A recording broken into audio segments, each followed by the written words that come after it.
using a learning management system to create a blended learning experience.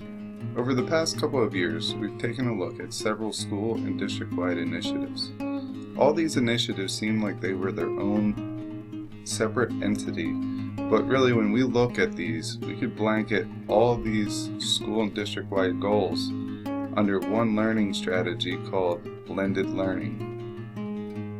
So what I would like to do is talk a little bit about blended learning. And as we talk about blended learning, we'll build in all our school-wide goals so we can get a cohesive idea of where we're going over the next couple of years. First, I'd like to talk a little bit about what blended learning is not, and I'd like to use the history of education to explain what is not blended learning. In 1801, the invention of the blackboard was a great advancement in education. Teachers were able to use this tool to develop visual representations of what they were teaching. The most basic form of assessment was read the passage and answer questions 1 through 5. In the 1960s, a photocopier was invented. Wow, 2 sheets every 30 seconds.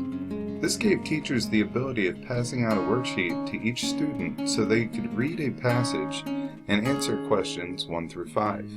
In the 1980s, the first school computer was found. It allowed teachers to put a worksheet on the computer for students to read a passage and answer questions 1 through 5. In 1996, when the internet was born, how did education change? Now we can make a website with a link, have students click on that link that will bring up a passage that they could read, and they were asked to answer questions 1 through 5. I know that we don't teach this way, but it does bring up a good point that sometimes we're guilty of just taking a technology or a tool and replacing it with a newer technology and tool that does the same thing. So what is blended learning?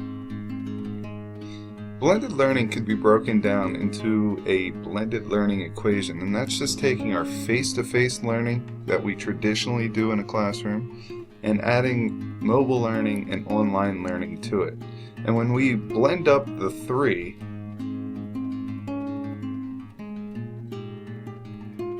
we get blended learning, and all that is the traditional classroom, which is our inquiry-based learning, our face-to-face instruction, our case studies, our claims, evidence, reasoning, all these strategies that we use in the classroom, and mixing it with a little bit of the virtual classroom, the learning management systems, the student information systems, the different apps and technologies that we worked on this past year. And also one-to-one technology, since 6 through 12 at Hopewell Valley is going to be a one-to-one, district. We need to start looking at what we could do with the online classroom as well as the traditional classroom. So when we mix these two together, we get blended learning. So after 2 years of having inquiry-based initiatives and technology-based initiatives with all the apps and technologies we're looking at, a lot of us might feel like we're at a fork in the road, where we have to make a choice whether we want to stay with our traditional teaching strategies, what we're comfortable with, or shift our way to these virtual online teaching strategies. So at this point, some of us might feel reluctant to change because they feel blended learning is a new initiative. However, if we really look at the different components of blended learning, and these are just some, we already use most of the components of blended learning, such as inquiry-based learning, direct instruction, peer-to-peer coaching. We all focus on mastery of some type of skill. So this fork in the road, I don't really see it as a fork in the road. I see it as a 2-lane highway where the virtual online teaching strategies and the traditional teaching strategies can be used together to drive education to a new exciting place. So the next logical step is to see how we could add these virtual online teaching strategies to our traditional teaching strategies that we already use. How are we going to get there? How are we going to get these virtual online components into our lessons?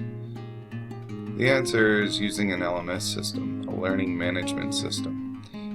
A learning management system is made up of several programs. These programs include, but aren't limited to, online discussions, assessments, assignments, playlists, videos, and curriculum. I bet many of you are wondering why I had a picture of a car carrier in this presentation.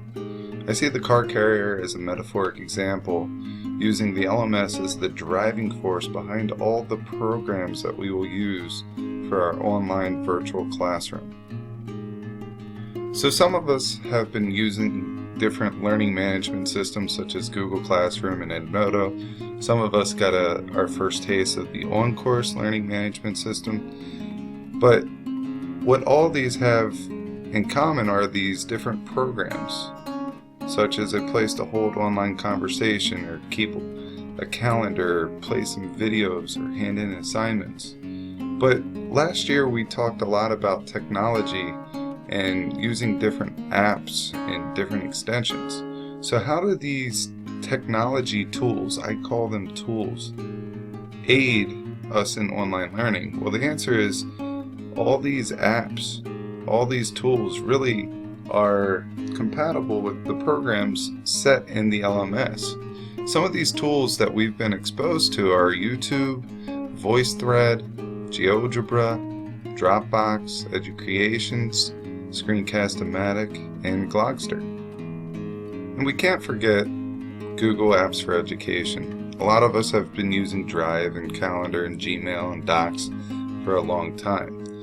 But the point behind all these technology tools and apps are, it gives us the power to create a pretty powerful blended learning classroom. It allows us to be very creative, and it allows our students to be creative, which is the highest level of Bloom's taxonomy. So hopefully this presentation has helped us clear up some of the confusion behind how our school and district-wide initiatives fit together. These initiatives fit together into one big common goal, that of being blended classroom, where our traditional classroom is now going to start meeting our online virtual classroom. So until next time, Hopewell Valley, go out and blend something.